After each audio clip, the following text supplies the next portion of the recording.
This episode of the Creep Street Podcast is brought to you by Martini Coffee Roasters. You know, people always look at me weird when I say I start off every morning with a big old martini. But then I set them straight, and I tell them I'm talking about Martini Coffee Roasters coffee. A delicious coffee made by the Martini family. They roast their coffee using a traditional method of sight and sound to roast those little babies to perfection. And they also sell green coffee beans for those home roasters out there. And right now, fans of the Creep Street Podcast can get 20% off their entire order by using the code CREEPSTREET at martinicoffee.com. Once again, for 20% off your order, use the code CREEPSTREET at martinicoffee.com. Martini Coffee Roasters, the perfect coffee to keep you creeps caffeinated. You've taken a wrong turn down Creep Street.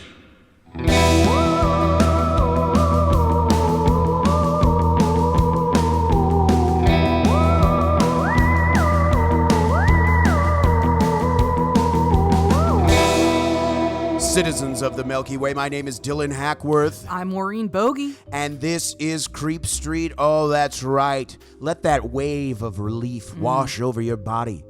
It's been a week since your last transmission from Creep Street Station, and guess what? Yeah, what? It's a clear signal tonight. Oh, thank God. Oh, my God. Of course, follow us on Facebook and Instagram at Creep Street Podcast, Twitter at Creep Street Pod. We're also on TikTok. And, folks, we just started a Threads. We're on Threads, baby. We're on Threads. We're figuring it out as we go. You know what I mean? We're hip, we're young, we're cool. So very excited about that. Excited to weave some dope threads for everybody. Oh, come on. Now, if once a week is not enough for you, head on over to patreon.com/creepstreetpodcast for all sorts of goodies. We got 3 different tiers, something sweet for every tier, and we are in the middle of a little refresh of the Patreon. Yes, we don't know exactly when it will be launching, but it will be this month. Yes, and we are excited to say we can't tell you exactly what it is yet, but Maureen and I are working on something. Oh, yes. Something fun, and I'll tell you what, it takes a little while. We've been working our butts off trying to write these things, and, you know, there's deadlines. Oh, yeah, baby. There's deadlines you got to meet, but hopefully within the next couple months, we can tell you what we're working on. It's something you'll all be able to see, hopefully, soon. Yes, please. But you know what? Enough of this. Maureen, let's just get to it. Okay. Last week, we gave them medical personnel and the paranormal. Yeah, and thank you for listening, everyone. Yes, thank you so much for listening, and it's one of those episodes that we can always dip back into later. Exactly.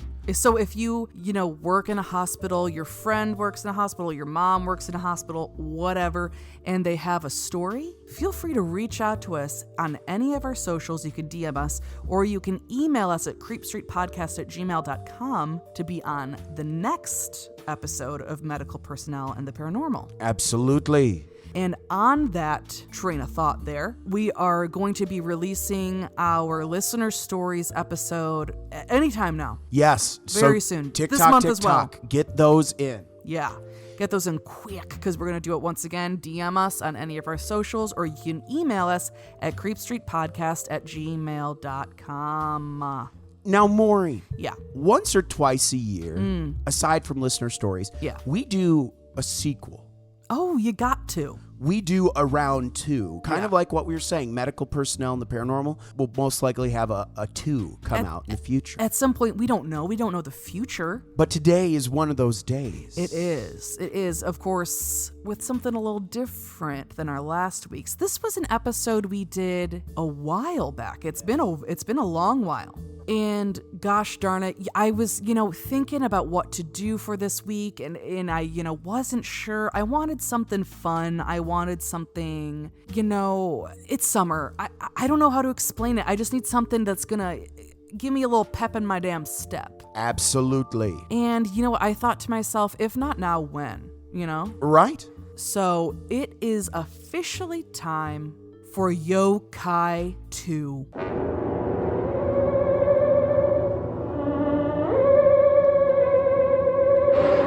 That's right. We are headed back to the wonderful land of Japan. That's right. We're heading east. That's right. And we are excited. This was such a fan favorite episode. Yeah. what I love about these is some are scary, some are cute and cuddly. It's just, I'm so excited for this. Yeah, this is a blast. And if you haven't listened to Yokai 1, that is okay. Yes, this is not like a continuation of a story. Yes. If we ever do something that is 2 parts, they will be released back to back. Or at least you'll know if there's something in between or whatever. But almost Exactly. always they'll be back to back. Yeah. Exactly. When we do things like this, Yokai 2 or something, it's just a new collection of yokai stories. We're just tossing it out. So if you're new to the podcast or something, don't worry. This isn't like a spoiler thing or anything like that. So, but at the same time, if you didn't listen to Yokai 1, the first one, and you just want some more background information, feel free. Listen to that and then come on back. That's right. Because Whatever, either way, you're good to go. with part 2, we won't really have to really lay down as much about what yokai are. Yes, that's more, we'll do a quick little review, but mainly you can get that in the first Yokai episode. Exactly, right. So, if you don't know what yokai are or what a yokai is, it is, unfortunately, it's kind of hard to define. Absolutely it is. But essentially, yokai covers a wide range of different creatures and phenomenon or feelings, things like that, very much associated with the paranormal. Yes. And also maybe these ideas when it's like a feeling, like usually it's fear, it's like personified in some way. Yeah. And they're very specific to a specific kind of fear. Yes. Like I believe one we covered in the first episode was, and I was talking about this with some of my friends the other night, like that feeling, say you're walking up a staircase, like say you live on the 3rd or 4th floor of a place and you walk up the stairs, whatever, sometimes you get like this creepy feeling that someone's following behind you. Yes. There's a yokai for that. Yes. Specifically for that feeling of being on the stairs. Isn't that so cool? Yeah, but that's like that one yokai's job. Yes. He's the stair one. But then that feeling when you're in your car and you're afraid to look in the rearview mirror, that would be a different yokai. Yes. But then at the same time, like, there's also cute little fox guys. Yes. And they're called kitsune. Yes. And they're like these foxes, and sometimes they get married. Gosh darn it, when it's like drizzling out, I think. Yes. And I mean, it's just great. So it's not always scary. Sometimes it's like funny or cute. Like Pokemon are not yokai, but they're heavily influenced by yokai. Yes. That's the other thing is if you're listening and you're kind of a gamer and you're kind of immersed in that culture, these episodes are super fun because you'll kind of make connections like, oh, that's where that character comes, or at least is inspired by loosely. It's really cool. Like you said, Pokemon, there's all these different Pokemon. Like there's even one, the Sinister Sam Kiker, even, so I can't remember the name of the Pokemon, but there's even a Pokemon that's inspired by the Kelly Hopkinsville Goblins here in the United States. That's cool. So I it's love that. Really cool stuff. But anyway, yes, if you're a gamer, I find, which I am myself, you find like little cool links to like gaming franchises and stuff. It's really cool. Yes. And which is so exciting and cool. Like you said, there are, some games or movies or whatever that are like explicitly about yokai. Like they are telling you it's yokai.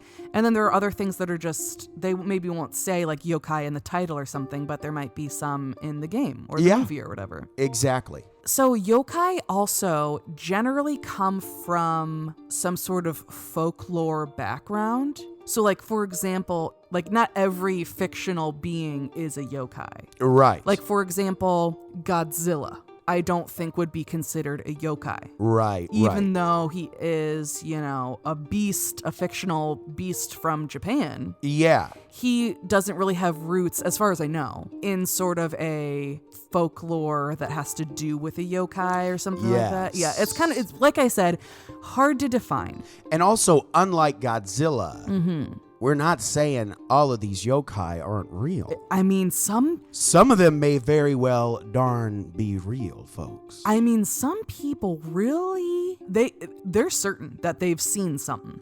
And who are we to say that they did not? I'll tell you, that's exactly right. I'll tell you this. I'm certainly not going to tell you they don't exist. Exactly. Because let me tell you, it's fun to talk about and stuff, but when you are driving and you're a little freak to look in your rearview mirror, oh yeah, suddenly it don't seem so funny. I mean, the amount of times I have sprinted up the stairs from Yes. the basement. Yeah. Like, you can't tell me that there's not a creature down there. And I think there is an echo in our stairwell. Oh my God. So when you're going up the stair, it does sound like there's another set Yes. of footprints, and they'll stop half a quarter of a second after you do. It's because it's horrifying. like an echo. Yeah. And so you always get this feeling that there's someone, and sometimes there is. There's just someone else in the apartment dang complex building, going yeah. up the stairs. Mm-hmm. So, but yeah, it's freaky. It's freaky.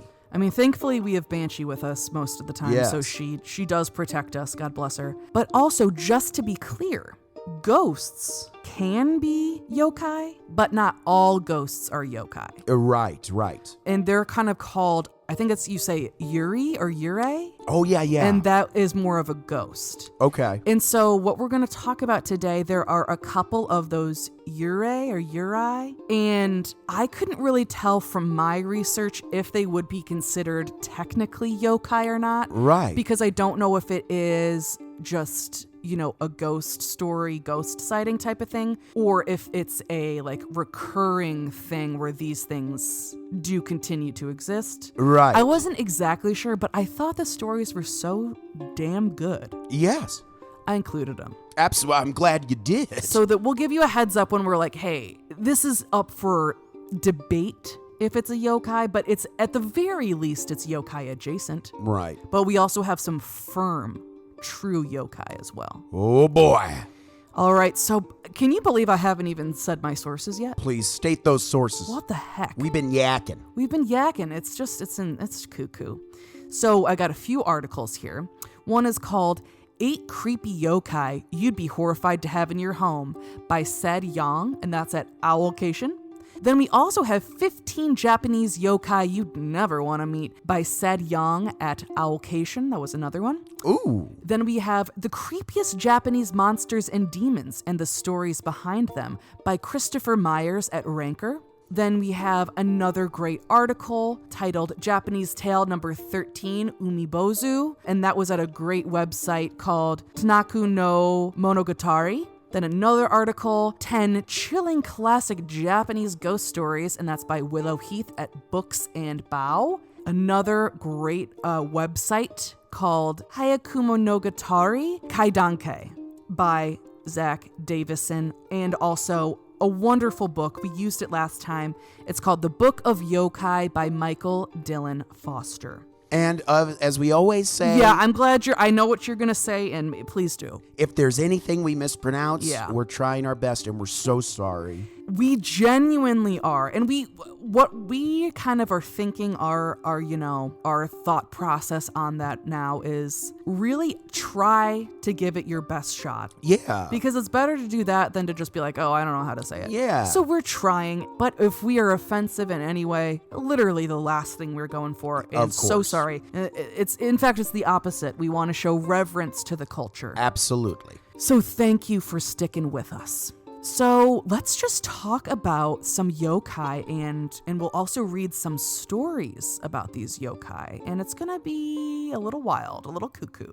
Let's first start off with Umibozu, and the translation to this is sea monk, and this one really freaks me out. I'm going to be honest.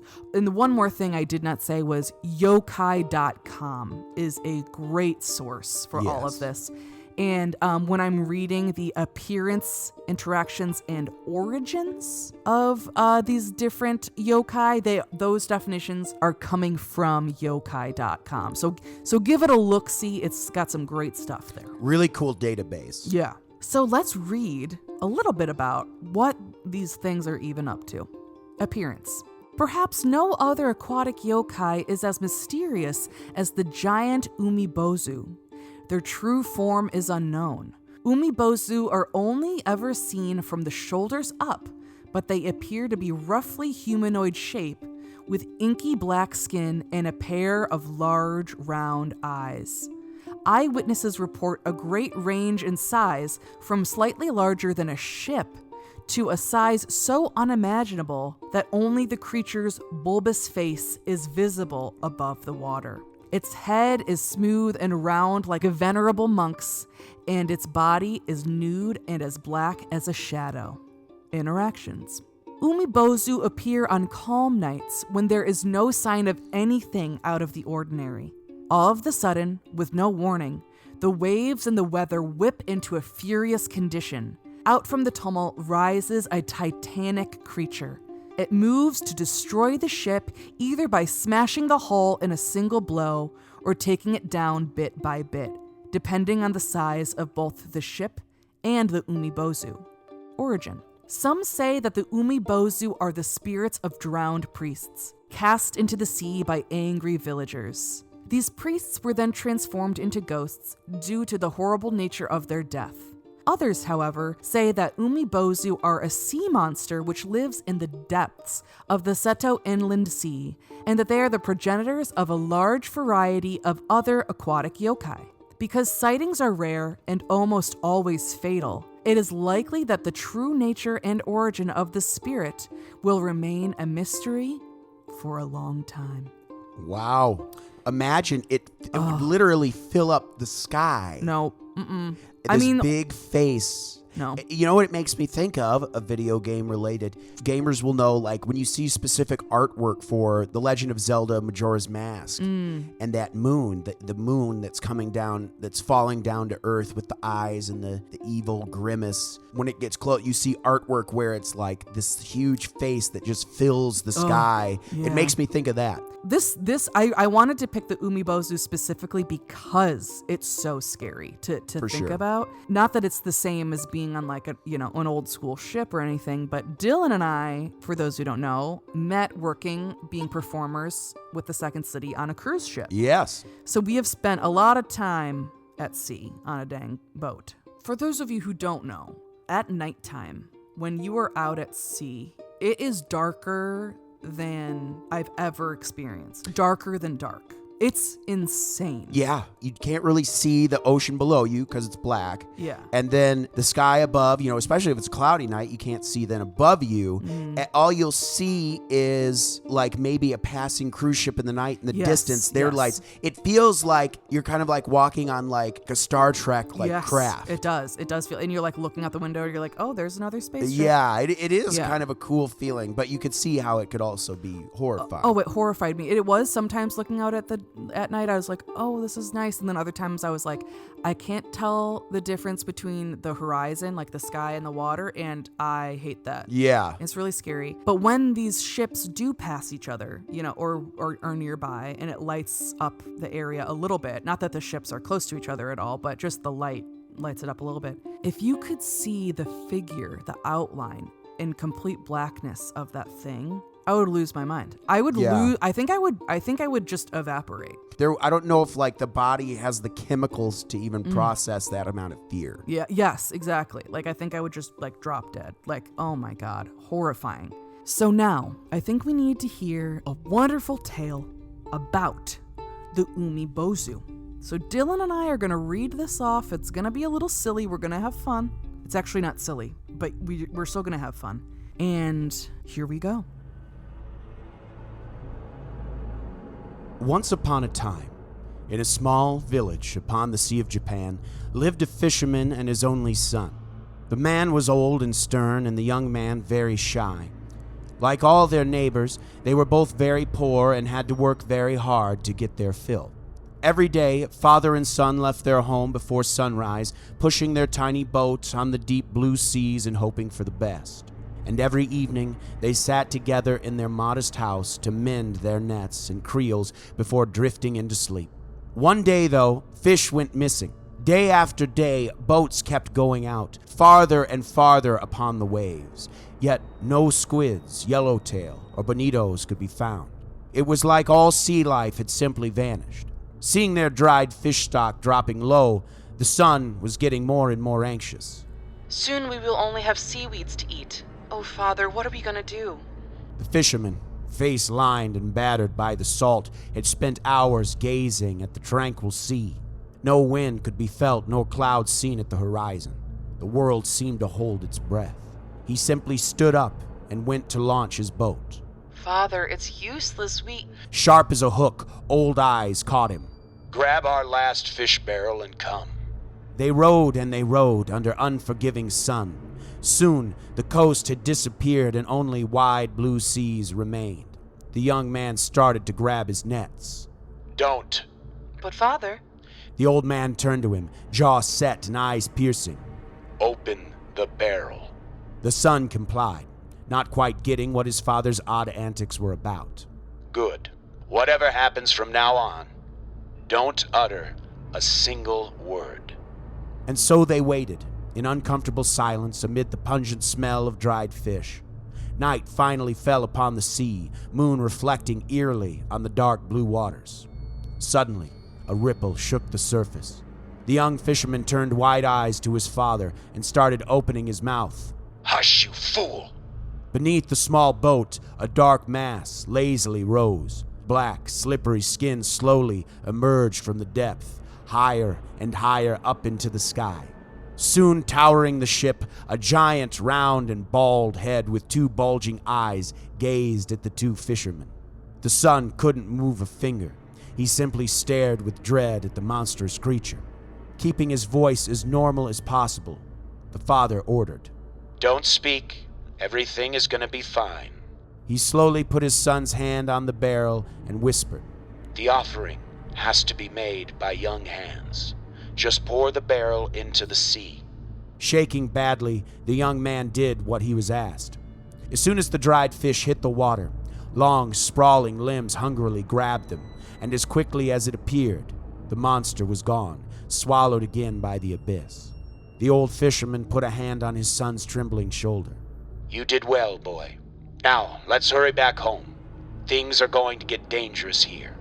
Father and son rowed and rowed, never resting or looking back until they reached their village. It was just time. As the sun rose, clouds gathered and the wind started to howl. The sea, once smooth as a mirror, was now swelling, huge waves coming to crush upon the shore. And at the surface, gaping villagers could see silver sparks frolicking beneath the foam. The fish had finally returned. I mean, that one was a little bit more positive. Yes. So this Umibozu was able to bring the fish back, which, we love. There are many other stories of this being, causing a ruckus. Absolutely. Absolutely, but it's nice to have a nice little guy in there sometimes too, having your back. Absolutely. Now we have another yokai. Now this one does scare me very much. Okay. This one is called Mokumokuren, and the translation is many eyes. Now let's hear about the appearance and behavior. Appearance. If not properly taken care of, shoji, the paper sliding doors and windows found in Japanese homes, can be easily damaged and riddled with holes. When shoji have gone too long without repair, ghostly eyes begin to pop out of the holes, watching all that goes on inside the house. Behavior. Mokumokuren are harmless, but incredibly creepy. Their true danger lies in who their companions might be. Mokumokuren often work in concert with other Tsukumogami and are usually a sign of a greater infestation of yokai. Oh, so these they bring some other guys with them. So these guys necessarily won't harm you, right, but they might bring some nastier guys that might. And also, this is creepy as fuck. Imagine if we have little cracks in our walls or whatever, and there's just an eye coming out of it. Wow. So this is like the surveillance state of yokai. I mean, come on. And he brings friends. He's like that friend who comes to the party and then brings people you don't know who wrecked the place. Yeah, and you're like, what's that about, pal? I mean, come on. Jeez Louise. So I think it's time for us to read a little story. Please. Here we go. The Mokurenji, Temple of Many Eyes, had been abandoned for as long as anyone could remember. No monk tended the temple, but there were frequent whispers of a fox, or perhaps a tanuki, roaming the temple grounds. More whispers were told about the temple and why it had been abandoned. It soon became a place of legends and local myths, with children claiming that any man brave enough to last a night alone in Mokurenji would be rewarded with an evening of pleasure with the most beautiful woman in the village. During one autumn festival, a traveling peddler by the name of Yoshimaru passed through the village. After the festival, a group of local merry drunks made a bet with the peddler that he couldn't last the night inside the temple. With a full bottle of sake in hand, Yoshimaru enters the temple, gets comfortable, and begins to drink. Once night falls, the screaming begins. From outside, the local drunks can hear the vivid wailing of the peddler as he howls, "The eyes! The eyes!" All around him, peeking out from the old shoji screens of the temple, countless eyes appear and twists Yoshimaru's mind. Come dawn, the village men peek inside to find nothing left of the peddler but a blood-soaked rag and a pair of eyes. Ooh, they took him and left his eyes. So, I mean, we heard before in the definition that these guys don't cause harm, but clearly they did cause harm. But maybe that was some other yokai that just happened to be in there because they're friends with other yokai. I don't really know, but this does show that kind of the rules about these guys really kind of depend on who you're talking to. So does this mean he became a Moku Mokuran? I don't know. Maybe? Or maybe he just died. I don't know. And they took his body but left his eyes. I don't know. Regardless, this idea freaks me the hell out and I hate it. Absolutely. So the next two stories are the ones where I was thinking, these are a little bit more of a ghost story, the Yurei, as it were, but maybe still are qualified as yokai. It's up for debate. I want to hear what you guys think. The next two stories, let us know what you think. But the next story is called Haiki Ichizoku no Onryo, and that translates to The Vengeful Ghosts of the Haiki Clan. Dylan, please take it away. The year is 1185. Minamoto no Yoshitsune stands in the prow of his boat as it speeds through Daiamutsu Bay in the province of Setsu, modern-day Hyogo Prefecture. Yoshitsune is fleeing from his brother, Minamoto no Yorimoto, who recently seized power from the Haiki clan and declared himself shogun. Yorimoto sees his brother as a potential rival. By exiling him from the capital, Yoshitsune hopes to calm his brother's jealousy and paranoia. The omens for the trip had not been auspicious. Yoshitsune had been forced to leave behind his mistress, the famed dancer, Lady Shizuka. But during a farewell dance she performed in his honor, her masterpiece, Shirabayoshi, also known as The Parting, her headdress had toppled to the floor. The seas were rough, and Yoshitsune thought of delaying his flight. But his faithful retainer, the mighty Musashibo Benake, had pressured Yoshitsune into leaving without delay and braving the tumultuous seas. Delay could mean Yoshitsune's death at the hands of his brother's soldiers. At first, the voyage went well despite the roughness of the seas. Then, things changed. As the boat left behind the shores of Daiamutsu Bay and headed towards the Yoshino Mountains, a mist rose up without warning, swallowing his ship and cutting off all light. From the sea arose great waves that battered Yoshitsune and his men, tossing their ship around like a toy. Yoshitsune's ship was stuck in the sea, unable to advance or retreat, as if in the grip of some supernatural power. Looking over the side of the boat revealed the truth. This was no sudden squall. Hidden in the depths of the waves were the white bodies of the warriors of the Haiki clan, recently destroyed by Yoshitsune himself. Skeletal hands swarmed about the ship, holding it fast in the water. The ship was going nowhere, but to hell. One of the ghostly warriors leapt from the ocean onto the ship. At a glance, Yoshitsune knew who it was. Tara no Tomomoori, dread general of the Haiki. His eyes blazed red with wrath as he swung his massive Nagitana long spear and maneuvered to engage Yoshitsune. Remarkably, Yoshitsune betrayed not the slightest glimmer of fear. He calmly drew his own sword and prepared to face off with this dead warrior. The warrior monk, Musashibo Beneki, knew that the day would not be carried by skill at arms.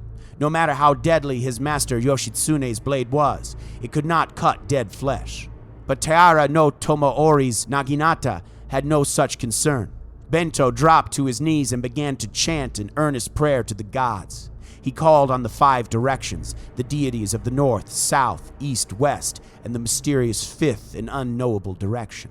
while Yoshitsune's steel held off Taira no Tomoori's attacks, and the rest of the Onryo of the defeated Heike clan continued to assault their ship. Bento fought a spiritual war of faith and devotion, pitting his prayers against the power of the dead. Such was the earnestness of Benkei's spirit and the devoutness of his prayer that the waves and mists dissipated as quickly as they had arisen. The vengeful ghosts of the Heike vanished, unable to stand against the protective power of the gods. The attack was over, and Yoshitsune and his men peacefully continued their flight from Kyoto. So yeah, we got some dang ghost activity trying to take people down, maybe a little bit of a zombie situation? Yes, yeah, kind of like White Walkers or something, but of the waters. This is like a very water-themed episode so far. You know, that was because I had a few thoughts on what I kind of wanted. I was going to do some more theme of the yokai, like these are all water or whatever. But then I ended up just saying, you know what, let's just go for some good stories. Absolutely. So that's why it's not all water, but some water, you understand. Also, these stories are especially hard for us to read because, at least in my opinion, because my nickname is Momo. Yeah. And Momo, it's all over the dang language. Yeah, and it is. means peaches. Yes. So we have fun. Now, here is another story that, is it Yurei? Is it a yokai? Is it both? You all tell us. Now, this story is called Aizuwakumatsu no Yurei. Long ago, in the town of Aiuwatsumatsu, modern-day Fukushima Prefecture, lived a man named Iyo who lived with his wife. One night, the yurei of a woman appeared in their home. At first, the dead woman, who was completely unknown to Iyo, appeared outside in the garden. She knocked on the closed door and called out the name of Iyu's wife, who was sleeping beside him. Now, Iyu's wife was a no-nonsense type of woman. When she heard the yurei calling her name, she shouted back, Who the hell are you and what do you want? There was no answer other than that yurei again calling her name.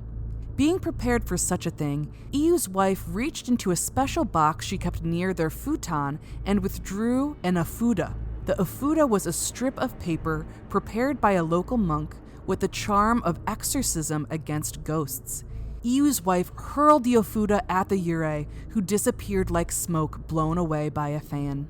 However, this yurei was not finished with Iyu and his wife. The next night she appeared in the kitchen, coming out of the fires of the burning stove. After that, she was in the garden again, walking the perimeter and pounding a bell with a wooden mallet. This went on for 4 days. The wife knew she was outmatched and went to the local shrine to enlist the help of the kami and Buddhist spirits to protect their home. She reverently prayed to anyone who would listen, and as a result, their house was quiet for the night. The yurei did not appear. It was the 8th day since the haunting began. Apparently, the protection Iyu's wife was good for 1 night only. This time, the woman's yurei appeared directly in their bedroom, hovering over them near their pillows. Slowly, she made way to the foot of their bed, where she began to caress Iyu's wife's feet with her cold, dead hands. This was enough for Iyu and his wife, who promptly moved out of the house. The ghostly woman remained a mystery. No one in the Iyu household had ever even seen her before, or knew what she wanted, or why she had appeared. Wow, okay. So, a little bit of just an unknown haunting. And she's into feet? She's into foot play. That's right. We're not here to shame her. Absolutely not. But maybe check in. Yeah. With your partner and say, hey, can I get in there? Of course. Can I diddle your toes? Yeah. That's all I have to say. Yeah. So yeah, I'm leaning towards thinking that one is more of just a straight up yurei and not a yokai, but maybe this is kind of a reoccurring thing with like the ghost trying to get into the house and play with feet. I don't know. Let us know if you guys know. Now we have one more yokai. Now this one is just plain fucking weird. Oh yeah. And that's why I chose it, because I wanted to close this out with something just a little silly cuckoo for us to just have fun. Please do, Momo. And it is called Shiyu no Choji. Let's talk about the appearance and the origin. Shiyu no Chojiro was a man who was known for his love of horse flesh and the curse this sinful pleasure brought upon this man. His story is a famous example of umatsuki, possession by a horse spirit. The origin. The Shio Chohiro story is an old and well-known tale with many variations. Perhaps its most famous appearance is in an Edo period collection of illustration stories. However, it was a well-known tale before then, with variations all over Japan. It may have been inspired in part by a famous performance magician who lived in the late 17th century named Shioya Kojiru. He could perform sword swallowing and other tricks, but was best known for the mastery of Donbajutsu, horse swallowing technique, in which he would swallow a live horse before an audience. So, I mean, this shit's wild. Very wild.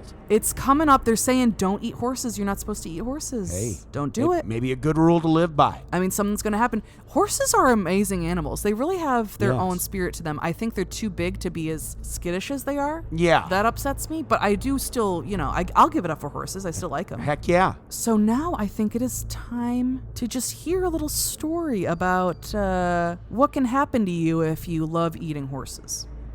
In Kaga Province, modern-day Ishikawa Prefecture, there lived a wealthy man known as Salty Choji, who kept 300 head of horses. Now, these horses weren't for riding. This man had a taste for horse flesh and would slaughter his horses like cattle, then pickle them in salt or preserve them in miso paste to get them tasting just right. Every night he tucked into a pile of salty horse meat with gusto. Such was the man's appetite that Choji ate his way through 299 of his own horses, until all that was left was an ancient animal that wasn't good for labor or food.